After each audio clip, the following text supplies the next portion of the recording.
How to change Lemon8 username. Let's get started.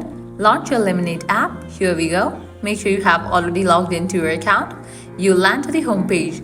Now at the bottom you're gonna find the fin icons. Click on this fin icon given at the bottom right corner. With that you'll land to your profile page. Now how can you change your username? For that, click on the option of edit profile. Now over here you'll find the section of username. Click on that. Now from here you will be able to change your username. You can change username once every 30 days.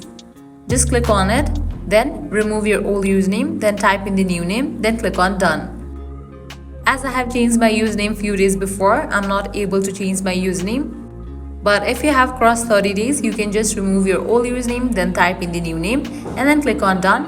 With that your username will be updated. So this way you can easily change Lemon8 username. That's a wrap for this video. At the end, if you guys find this video helpful, don't forget to like, share and subscribe to our channel. Thanks for watching.